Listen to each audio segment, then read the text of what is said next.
നമസ്കാരം, news one middle ഈസ്റ്റിലേക്ക് സ്വാഗതം. പ്രധാന വാർത്തകൾ. ഒമാനിലെ വിസ നിയമമാറ്റത്തിൽ അവ്യക്തത തുടരുന്നു. ജോലി അവസാനിപ്പിച്ച് നാട്ടിലേക്ക് മടങ്ങുന്നവർക്കും 2 വർഷത്തെ വിസ നിരോധനം ബാധകമെന്ന് അധികൃതരുടെ വിശദീകരണം. ഇളവ് ജോലി ചെയ്തിരുന്ന അതേ സ്ഥാപനത്തിലേക്ക് തിരിച്ചുവരുന്നവർക്ക് മാത്രം. ഹജ്ജ് ഉംറ തീർത്ഥാടകർക്കായി പ്രത്യേക ഓഫീസ് സ്ഥാപിക്കരുതെന്ന് സൗദി ഹജ്ജ് മന്ത്രാലയം. തീർത്ഥാടകർക്കുള്ള ഇ-ട്രാക്ക് സംവിധാനം ഈ വർഷം പൂർത്തിയാക്കും. ഷാർജയിൽ പെൺവാണിഭ സംഘത്തിൽ 22 പേർ കൂടി അറസ്റ്റിൽ. പെൺവാണിഭ സംഘങ്ങൾക്കെതിരെ കർശന നടപടികൾ തുടരുമെന്ന് ഷാർജ പോലീസ്. 16ാം ലോക്സഭയിലേക്കുള്ള തെരഞ്ഞെടുപ്പിൽ റെക്കോർഡ് പോളിംഗ്. അവസാന ഘട്ടത്തിലും മികച്ച പോളിംഗ്. വോട്ടെണ്ണൽ വെള്ളിയാഴ്ച. ആന്ധ്രാപ്രദേശിലെ തദ്ദേശ സ്വയംഭരണ സ്ഥാപനങ്ങളിലേക്കുള്ള തെരഞ്ഞെടുപ്പിൽ കോൺഗ്രസിനും TDPക്കും മുന്നേറ്റം. എക്സിറ്റ് പോൾ സർവേകളിൽ NDAക്ക് മുൻതൂക്കം. കേരളത്തിൽ UDFന് മേൽക്കൈയെന്നും പ്രവചനം. വിശദമായ വാർത്തകളിലേക്ക്. ഹജ്ജ് ഉംറ തീർത്ഥാടകർക്ക് മികച്ച സേവനം ലഭ്യമാക്കുന്നതിന്റെ ഭാഗമായി പ്രത്യേക ഓഫീസ് സ്ഥാപിക്കുമെന്ന് സൗദി ഹജ്ജ് മന്ത്രാലയം അറിയിച്ചു. തീർത്ഥാടകർക്കുള്ള ഇ-ട്രാക്ക് സംവിധാനം ഈ വർഷം പൂർത്തിയാകുമെന്നും ഹജ്ജ് മന്ത്രാലയം അറിയിച്ചു. ഈ സീസണിൽ ഇതുവരെ 45 ലക്ഷം തീർത്ഥാടകർ ഉംറ നിർവഹിച്ചു. പ്രശസ്ത അന്താരാഷ്ട്ര സേവന സ്ഥാപനങ്ങളുടെ പഠനങ്ങളും മറ്റും ഉപയോഗപ്പെടുത്തി അടുത്ത 25 വർഷത്തേക്ക് തീർത്ഥാടകർക്ക് ആവശ്യമായ സേവന പദ്ധതികൾ ആവിഷ്കരിക്കാനാണ് മന്ത്രാലയം ശ്രമിക്കുന്നത്. മിനയിലെ ടെന്റുകളുടെ നവീകരണം, ചൂട് കുറയ്ക്കുന്നതിന് വൈദ്യുതി സംവിധാനങ്ങളുടെ വിപുലീകരണം, നൂതനമായ സാങ്കേതിക വിദ്യകളും സൗകര്യങ്ങളും ഒരുക്കുക തുടങ്ങിയ വിവിധ പദ്ധതികൾ മന്ത്രാലയത്തിന് മുമ്പാകേണ്ടെന്നും ഹജ്ജ് മന്ത്രാലയം അറിയിച്ചു. അതേസമയം തീർത്ഥാടകർക്കായുള്ള ഇ-ട്രാക്ക് പദ്ധതി ഈ വർഷം പൂർത്തിയാക്കുമെന്ന് ഹജ്ജ് മന്ത്രാലയത്തിലെ ഉംറകാര്യ അണ്ടർ സെക്രട്ടറി ഡോക്ടർ ഈസ റവാസ് പറഞ്ഞു. കഴിഞ്ഞ വർഷം ഇതിനുള്ള നടപടികൾ ആരംഭിച്ചിട്ടുണ്ട്.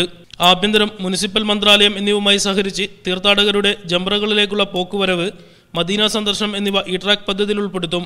ഹജ്ജ് തീർത്ഥാടകർ എത്തുന്നതിന് മുമ്പ് വിദേശകാര്യ മന്ത്രാലയവുമായി സഹകരിച്ച് പുതിയ ഈ സംവിധാനത്തിലൂടെ തീർത്ഥാടകരുടെ വിവരങ്ങൾ ശേഖരിക്കും. മദീനയിലെ തീർത്ഥാടക സിറ്റി ഉൾപ്പെടെ പുതിയ പദ്ധതികൾ തീർത്ഥാടകർക്കായി പരിഗണിച്ചു വരുന്നുണ്ട്. 20 ലക്ഷം ചതുരശ്ര മീറ്റർ വിസ്തൃതിയിലാണ് മദീനയിൽ പദ്ധതി നടപ്പിലാക്കുന്നത്. ഹറമിലെ സൗകര്യം പരിഗണിച്ച് നേരത്തെ നിർണയിച്ച എണ്ണമനുസരിച്ച് ഉംറ തീർത്ഥാടകരുടെ വരവ് ഇപ്പോഴും തുടരുകയാണ്. ഈ വർഷം ഇതുവരെ 45 ലക്ഷം ഉംറ തീർത്ഥാടകരെത്തി. 3 ലക്ഷത്തിനും 4 ലക്ഷത്തിനും ഇടയിൽ തീർത്ഥാടകരാണ് ഇപ്പോൾ പുണ്യഭൂമിയിലുള്ളതെന്നും ഹജ്ജ് മന്ത്രാലയ അണ്ടർ സെക്രട്ടറി പറഞ്ഞു. Media 1, Jeddah. എയർ അറേബ്യയുടെ വാർഷികാദായത്തിൽ 27% വർധന. ഇന്ധന ചെലവുകൾ അധികരിച്ചിട്ടും ഗണ്യമായ വരുമാന നേട്ടം ഉറപ്പാക്കാൻ കഴിഞ്ഞത് സംതൃപ്തി പകരുന്നതായി എയർ അറേബ്യ അധികൃതർ വ്യക്തമാക്കി. യാത്രക്കാരുടെ എണ്ണത്തിൽ 12% വർധന ഉറപ്പാക്കാനും എയർ അറേബ്യയ്ക്ക് സാധിച്ചു. ഒമാനിലെ വിസ നിയമമാറ്റം സംബന്ധിച്ച് അവ്യക്തതകൾ തുടരുന്നു. വിസ കാലാവധി പൂർത്തിയാകാതെ മടങ്ങുന്നവർക്ക് മാത്രമല്ല, ജോലി അവസാനിപ്പിച്ച് നാട്ടിലേക്ക് മടങ്ങുന്ന മുഴുവൻ പേർക്കും 2 വർഷത്തെ വിസ നിരോധനം ബാധകമാണെന്നാണ് അധികൃതരുടെ വിശദീകരണം. ജോലി ചെയ്തിരുന്ന അതേ സ്ഥാപനത്തിലേക്ക് തിരിച്ചു വരാൻ മാത്രമേ ഇതിൽ ഇളവ് ലഭിക്കൂ.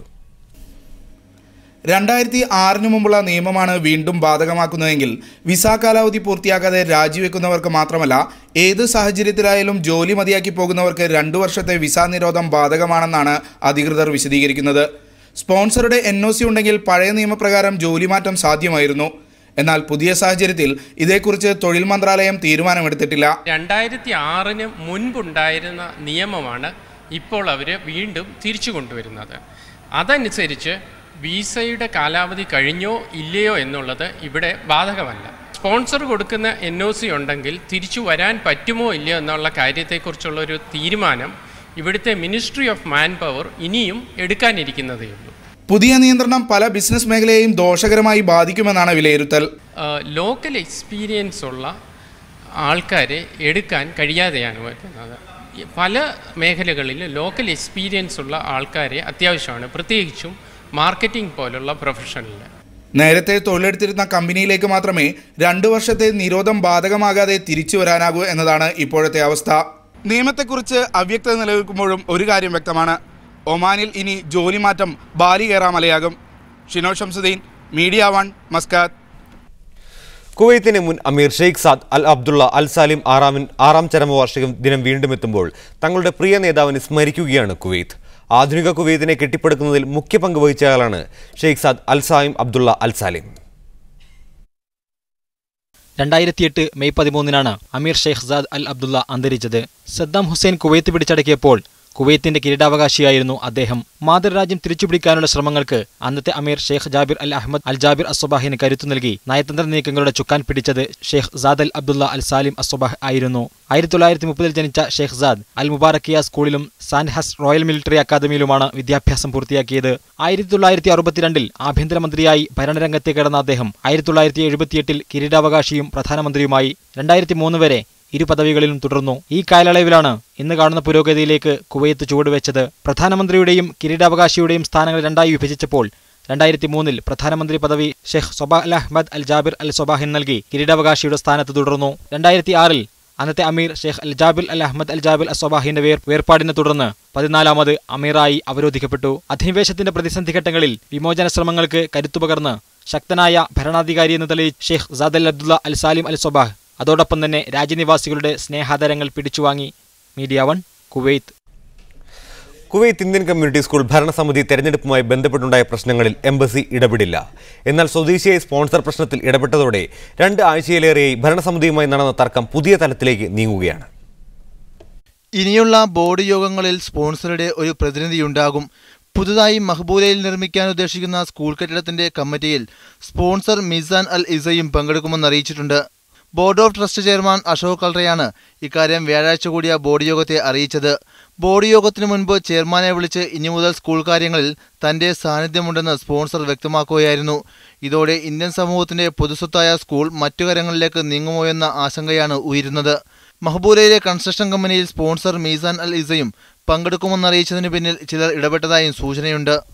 വൻതുക മുടക്കി അത്യാധുനിക സംവിധാനത്തോടെയാണ് 4 ബ്ലോക്കുകളിലായി സ്കൂൾ പണിയാൻ ഉദ്ദേശിക്കുന്നത്. കഴിഞ്ഞ വർഷം വേണ്ടത്ര സൗകര്യമില്ലാതെ സ്കൂളിൽ സായാഹ്ന ക്ലാസുകൾ ആരംഭിച്ച് 1 വർഷം കൊണ്ട് 9,000 ദീനാറിന്റെ നഷ്ടം വരുത്തിയിരുന്നു. കഴിഞ്ഞ മാസം 21 ബോർഡിലേക്ക് നടന്ന തിരഞ്ഞെടുപ്പിലൂടെ മുൻ വൈസ് ചെയർമാൻ രാജൻ ഡാനിയേലും ഡോക്ടർ നാരായണൻ നമ്പൂരിയെയും പരാജയപ്പെടുത്തിയതോടെയാണ് പ്രശ്നങ്ങൾ തലപൊക്കിയത്.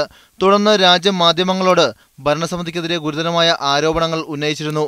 ഇതിനു മറുപടിയുമായി ബോർഡ് ചരിത്രത്തിലാദ്യമായി വാർത്താസമ്മേളനം വിളിക്കുകയും ചെയ്തു. ബോർഡ് അവരുടെ വാദമുഖങ്ങൾ നിരത്തിയെങ്കിലും രാജൻ ഉന്നയിച്ച ആരോപണങ്ങൾക്ക് വ്യക്തമായ മറുപടി നൽകാനായില്ല. കഴിഞ്ഞ ദിവസം നടന്ന ബോർഡ് യോഗത്തിൽ പുറത്തായ അംഗങ്ങൾക്കെതിരെ ശക്തമായ വിമർശനമാണ് ഉയർന്നത്. Media 1 Kuwait. ഷാർജയിൽ പെൺവാണിഭവേട്ട തുടരുന്നു. 22 പേരെയാണ് ഷാർജ പോലീസ് രഹസ്യാന്വേഷണ വിഭാഗം പിടികൂടിയത്. പെൺവാണിഭ സംഘങ്ങൾക്കെതിരെ കർശന നടപടികൾ തുടരുമെന്ന് ഷാർജ പോലീസ് മുന്നറിയിപ്പ് നൽകി. ഷാർജയിലെ അൽതാവൂൻ മേഖലയിൽ നടന്ന തിരച്ചിലിലാണ് ഇത്രയും പേർ പിടിയിലായത്. എത്യോപ്യ, ബംഗ്ലാദേശ് എന്നിവിടങ്ങളിൽ നിന്നുള്ള സ്ത്രീകളാണ് പിടിയിലായവരിൽ ഏറെയും. ഇടപാടുകാരായെത്തിയ പുരുഷന്മാരും നടത്തിപ്പുകാരും പിടിയിലായവരിൽ ഉൾപ്പെടും. ഒരാൾ ഓടി രക്ഷപ്പെട്ടു. 10 ദിവസങ്ങൾക്കുള്ളിൽ 60 പേരെയാണ് വിവിധ അനാശാസ്യ കേന്ദ്രങ്ങളിൽ നിന്ന് പിടികൂടിയത്. UAE-യിലെ മറ്റ് എമിറേറ്റുകളിലേക്ക് സ്ത്രീകളെ എത്തിച്ചു നൽകുന്ന സംഘങ്ങളുടെ ഇടത്താവളങ്ങളാണ് ഷാർജയിലെ പരിശോധനയിൽ കണ്ടെത്തിയതെന്നാണ് സൂചന. മുമ്പ് നടന്ന പരിശോധനയിൽ ഏതാനും മലയാളികളും പിടിയിലായിരുന്നു. സൗന്ദര്യവർദ്ധക സ്ഥാപനങ്ങളിലേക്കും മറ്റും ജോലി വാഗ്ദാനം നൽകി മലയാളികളും പിടിയിലായിരുന്നു. ഇത്തരം സ്ഥാപനങ്ങളിലേക്കും മറ്റും ജോലി വാഗ്ദാനം നൽകി യുവതികളെ ഇവിടെ എത്തിച്ച് റൂം സർവീസ് എന്ന പേരിൽ വേശ്യാലയം നടത്തുന്നവരിൽ ചില മലയാളികളും സജീവമാണ്. മുൻപ് വേശ്യാലയങ്ങളിൽ അകപ്പെട്ട സ്ത്രീകളാണ് ഇത്തരം കേന്ദ്രങ്ങൾ നടത്തുന്നവരിൽ ചിലർ. സംഘത്തിന്റെ പിടിയിൽ അകപ്പെട്ട കൊച്ചി സ്വദേശിനിയെ അടുത്തിടെ മോചിപ്പിക്കുകയുണ്ടായി. Media 1 Sharjah. 14ാമത് ദോഹ ഫോറത്തിന് ഖത്തറിൽ തുടക്കമായി. വൈകിട്ട് 6:30 റിച്ച് കാൾട്ടൺ ഹോട്ടലിൽ നടന്ന ഉദ്ഘാടന പരിപാടിയിൽ ഖത്തർ അമീർ Sheikh Tamim bin Hamad Al Thani പങ്കെടുത്തു. വിദേശകാര്യമന്ത്രി doctor Khalid bin Mohammed Al Attiyah, Argentina vice president Amado Boudou, Sudan assistant president Abdulrahman Al Sadiq Al Mahdi, Albania മുൻ president Rexhep Qemal Meidani, France മുൻ പ്രധാനമന്ത്രി Dominic D വിലപ്പിൻ തുടങ്ങിയ പ്രമുഖരും ഉദ്ഘാടന ചടങ്ങിൽ സംബന്ധിച്ചു. 80 രാജ്യങ്ങളിൽ നിന്നായി 600ഓളം പ്രതിനിധികളാണ് ഫോറത്തിൽ പങ്കെടുക്കുന്നത്. ജനാധിപത്യ വികസനം, സ്വതന്ത്ര വ്യാപാരം തുടങ്ങിയ വിഷയങ്ങളാണ് ഫോറം പ്രധാനമായും ചർച്ച ചെയ്യുന്നത്. ദുബായ് വിമാനത്താവളത്തിൽ നിന്ന് നഗരത്തിലെ വിവിധ ഹോട്ടലുകളിലേക്ക് RTA ബസ് സർവീസ് തുടങ്ങുന്നു. സ്കൈ ബസ് എന്ന് പേരിട്ടിരിക്കുന്ന സർവീസിലൂടെ ടൂറിസ്റ്റുകൾക്ക് കുറഞ്ഞ ചെലവിലും സൗകര്യപ്രദമായും വിമാനത്താവളങ്ങളിൽ നിന്ന് ഹോട്ടലുകളിലേക്ക് എത്താൻ സാധിക്കും. 6 മാസത്തേക്ക് പരീക്ഷണാടിസ്ഥാനത്തിലാണ് സർവീസ് നടത്തുക. 1, 3 ടെർമിനലിൽ നിന്ന് 4 റൂട്ടുകളിൽ ബസ്സുകൾ പുറപ്പെടും. മെയ് 15 സർവീസ് തുടങ്ങാനാണ് ഉദ്ദേശിക്കുന്നത്. 15 ദിർഹമായിരിക്കും ചാർജ്. ദുബൈയിലെത്തുന്ന ടൂറിസ്റ്റുകളുടെ അഭിപ്രായമനുസരിച്ചാണ് പദ്ധതിക്ക് തുടക്കം കുറിച്ചതെന്ന് RTA അധികൃതർ അറിയിച്ചു. ലഘുഭക്ഷണവും സൗജന്യ വൈഫൈ സേവനവും ബസ്സുകളിൽ ലഭ്യമായിരിക്കും. ദുബൈയിൽ ഉപയോഗിക്കാത്ത നോൺ കാർഡുകൾ തിരിച്ചു നൽകിയാൽ പണം തിരികെ നൽകുന്ന പദ്ധതിക്ക് RTA ഉടൻ തുടക്കം കുറിക്കുമെന്ന് അധികൃതർ വ്യക്തമാക്കി. 1-ൽ കൂടുതൽ നോൾ കാർഡുകൾ ഉള്ളവർക്കും ടൂറിസ്റ്റുകൾക്കും പദ്ധതി പ്രയോജനകരമാകും. നോൾ കാർഡുകൾ പുനരുത്പാദിപ്പിച്ച് വീണ്ടും ഉപയോഗിക്കാനാണ് പദ്ധതി. ഉപയോഗിക്കാത്ത നോൾ കാർഡുകൾ തിരിച്ചു നൽകിയാൽ പണം തിരികെ നൽകുന്ന പദ്ധതിക്ക് ദുബായ് RTA ഉടൻ തുടക്കം കുറിക്കും. ഒന്നിൽ കൂടുതൽ നോൾ കാർഡുകൾ ഉള്ളവർക്കും ടൂറിസ്റ്റുകൾക്കും പദ്ധതി പ്രയോജനകരമാകും. നോൾ കാർഡുകൾ പുനരുൽപ്പാദിപ്പിച്ച് വീണ്ടും ഉപയോഗിക്കുവാനാണ് RTAയുടെ തീരുമാനം. നോൾ കാർഡിൽ പണം ബാക്കിയുണ്ടെങ്കിൽ ഉപഭോക്താക്കൾക്ക് തിരികെ നൽകും. ഇതിനായി മെട്രോ സ്റ്റേഷനുകളിലെ ടിക്കറ്റ് ഓഫീസുകളെ സമീപിക്കണം. പരിശോധനകൾക്ക് ശേഷം അപ്പോൾ തന്നെ പണം നൽകും. നോൾ കാർഡുകൾ ഉപേക്ഷിക്കുന്നത് മൂലമുണ്ടാകുന്ന പരിസ്ഥിതി പ്രശ്നങ്ങൾ ഒഴിവാക്കാനാണ് RTA ഇത്തരമൊരു പദ്ധതിക്ക് രൂപം നൽകിയതെന്ന് അധികൃതർ പറഞ്ഞു. ഇലക്ട്രോണിക് ചിപ്പിന് കേടുപാട് സംഭവിച്ചിട്ടില്ലെങ്കിൽ പുനരുൽപാദനത്തിന് ശേഷം കാർഡ് വീണ്ടും ഉപയോഗപ്പെടുത്തും. ഇതിനായി പ്രത്യേക കേന്ദ്രം സ്ഥാപിച്ചിട്ടുണ്ട്. നിലവിൽ 60 ലക്ഷം നോൾ കാർഡുകളാണ് ഉപയോഗത്തിലുള്ളത്. എണ്ണം പ്രതിദിനം കൂടുകയാണ്. യാത്രയ്ക്ക് പുറമെ നോൾ കാർഡ് മറ്റ് സേവനങ്ങൾക്കായി ഉപയോഗപ്പെടുത്തുന്നത് സംബന്ധിച്ച ആലോചനകളും RTA നടത്തുന്നുണ്ട്. Media 1 Dubai. ദുബൈയിൽ ഇമിഗ്രേഷൻ നിയമങ്ങൾ സംബന്ധിച്ച് സംശയങ്ങൾക്ക് താമസ കുടിയേറ്റ വകുപ്പ് സോഷ്യൽ നെറ്റ്വർക്കിംഗ് സൈറ്റായ ഇൻസ്റ്റഗ്രാമിലൂടെ ഇംഗ്ലീഷിൽ മറുപടി നൽകും. GDRFA ദുബായ് എന്നതാണ് വകുപ്പിന്റെ ഇൻസ്റ്റഗ്രാം അക്കൗണ്ട് വിലാസം. പൊതുജനങ്ങൾ ഉന്നയിക്കുന്ന സംശയങ്ങൾക്ക് 24 മണിക്കൂറിനകം മറുപടി ലഭിക്കുമെന്ന് അധികൃതർ അറിയിച്ചു. സോഷ്യൽ മീഡിയയിൽ വകുപ്പ് സജീവമാണെങ്കിലും അറബിയിലാണ് ഇതുവരെ മറുപടികൾ നൽകിക്കൊണ്ടിരുന്നത്. ഇംഗ്ലീഷിലും മറുപടി ലഭിക്കുന്നതോടെ കൂടുതൽ ആളുകൾ സേവനം ഉപയോഗപ്പെടുത്തുമെന്നാണ് കരുതുന്നത്. ഫോൺ, ഫാക്സ്, ഇമെയിൽ, ഇ-ചാറ്റ് എന്നിവ വഴി 24 മണിക്കൂറും സംശയങ്ങൾ ദൂരീകരിക്കുന്ന ആമിർ സർവീസും നിലവിലുണ്ട്. സമീപകാലത്തായി കുവൈത്തിന്റെ വിവിധ ഭാഗങ്ങളിൽ വിദേശികൾക്കെതിരെ അടക്കം വർദ്ധിക്കുന്ന അക്രമ സംഭവങ്ങൾക്ക് പിന്നിൽ സജീവമായ അനധികൃത ആയുധ വിൽപ്പന. ഇതേ തുടർന്ന് ഇതിനെ തടയിടാൻ ആഭ്യന്തര മന്ത്രാലയം പ്രത്യേക സംഘങ്ങൾക്ക് തന്നെ രൂപം നൽകിയിരിക്കുകയാണ്. അനധികൃതമായി ആയുധം കൈവശം വെക്കുന്നവരെയും വിൽപ്പന നടത്തുന്നവരെയും വിവിധ കുറ്റങ്ങൾക്ക് പിടികൂടാനുള്ളവരെയും പിടികൂടുന്നതിന് 6 ഗവർണറേറ്റുകളിലും പ്രത്യേക സംഘങ്ങൾക്ക് രൂപം നൽകിയതായി ആഭ്യന്തര മന്ത്രാലയത്തിന് കീഴിലുള്ള criminal investigation department assistant under secretary major general Abdul Hameed Alawadi അറിയിച്ചു. ഇക്കാര്യത്തിൽ ശക്തമായ നടപടികൾ എത്രയും വേഗം സ്വീകരിക്കാൻ ഉപപ്രധാനമന്ത്രിയും ആഭ്യന്തരമന്ത്രിയുമായ ഷെയ്ഖ് മുഹമ്മദ് ഖാലിദ് അസ്സബാഹ് നിർദ്ദേശം നൽകിയിട്ടുണ്ടെന്ന് അദ്ദേഹം കൂട്ടിച്ചേർത്തു. സുലൈബിയയാണ് അനധികൃത ആയുധ വിൽപ്പനയുടെയും മറ്റും കേന്ദ്രമെന്നാണ് ആഭ്യന്തര മന്ത്രാലയത്തിന്റെ വിലയിരുത്തൽ. സമീപകാലത്ത് മേഖലയിൽ നിന്നും നിരവധി ആയുധങ്ങൾ കണ്ടെടുക്കുകയും കുറ്റവാളികളെ പിടികൂടുകയും ചെയ്തിരുന്നു. ദിവസങ്ങൾക്ക് മുമ്പ് കൊള്ളക്കിടെ മലയാളികൾ വെടിയേറ്റു മരിച്ച സംഭവം അരങ്ങേറിയതും സുലൈബിയയിൽ തന്നെയാണ്. ഈ വർഷം ഇതുവരെ 3000-ലധികം അനധികൃത ആയുധങ്ങൾ പിടികൂടിയതെന്ന് ആഭ്യന്തര മന്ത്രാലയം വ്യക്തമാക്കുന്നു. ഇപ്പോൾ വീടുകളിലും സ്ഥാപനങ്ങളിലും കയറി പരിശോധന നടത്തണമെങ്കിൽ പോലീസിന് ജനറൽ പ്രോസിക്യൂഷന്റെ അനുവാദം വേണം. ആയുധങ്ങൾ സംഭവ സമയത്ത് പിടിച്ചെടുക്കാനല്ലാതെ സംശയിക്കുന്നവരുടെ വീടുകളിൽ കയറി റെയ്ഡ് നടത്തി പിടിച്ചെടുക്കാൻ നിലവിൽ നിയമമില്ലാത്തതാണ് ആയുധവേട്ടയ്ക്ക് പരിമിതിയായി നിൽക്കുന്നത്. ഇതിനെ മറികടക്കാൻ ആളുകളുടെ വീട്ടിൽ കയറി ആയുധങ്ങൾ പിടികൂടാൻ സുരക്ഷാ വിഭാഗത്തെ അനുവദിക്കുന്ന തരത്തിൽ നിയമനിർമ്മാണം നടത്തണമെന്നാണ് ആവശ്യമുയർന്നിരിക്കുന്നത്. Media 1 Kuwait. ദേശീയപാത വികസനം സർക്കാർ ഏറ്റെടുത്തത് സ്വാഗതാർഹമാണെന്നും കഴിഞ്ഞ 8 വർഷമായി തുടരുന്ന ജനകീയ സമരങ്ങളുടെ വിജയമാണ് ഈ തീരുമാനത്തിലൂടെ പ്രതിഫലിക്കുന്നതെന്നും യൂത്ത് ഇന്ത്യ കുവൈത്ത് പ്രസ്താവനയോട് അറിയിച്ചു. 30 മീറ്ററിലും 6 വരിപ്പാത വികസനം സാധ്യമാണെന്ന് ഒടുവിൽ സർക്കാർ തന്നെ സമ്മതിച്ച സാഹചര്യത്തിൽ ഇത്രയും കാലം കേരളത്തിന്റെ വികസനത്തിന് തടസ്സം നിന്നത് ആർക്കു വേണ്ടിയായിരുന്നുവെന്ന് കേരളത്തിലെ ജനങ്ങളോട് മറുപടി പറയണം. കേരളത്തിലെ വമ്പിച്ച ജനസാന്ദ്രതയും ഭൂലഭ്യതക്കുറവും പരിഗണിച്ച് 30 മീറ്ററിൽ തന്നെ റോഡ് വികസനം സാധ്യമാക്കാനും ഇനിയും കുത്തകളുടെ സമ്മർദ്ദങ്ങൾക്ക് വഴങ്ങാതെ BOT രഹിത പാത പൊതുജനത്തിനു വേണ്ടി സഞ്ചാരയോഗ്യമാക്കാനുള്ള ഇച്ഛാശക്തി സർക്കാരിനുണ്ടാകണമെന്നും പ്രസ്താവനയിലൂടെ ആവശ്യപ്പെട്ടു. വിസ തട്ടിപ്പ് കേസിലെ പ്രതി കോഴിക്കോട് എലത്തൂർ സ്വദേശി യഹിയ കുവൈത്തിൽ നിന്നും രക്ഷപ്പെട്ടതായി സൂചന. ഇന്നലെ വൈകിട്ടുള്ള ശ്രീലങ്കൻ എയർലൈൻസ് വിമാനത്തിലാണ് ഇയാൾ കടന്നുകളഞ്ഞത്.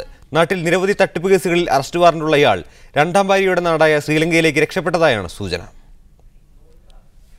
സമസ്ത കേരള ജമിയത്തുൽ ഉലമ പ്രസിഡന്റ് ആനക്കര കോയക്കുട്ടി മുസ്ലിയാർ ഒമാനിലെത്തി.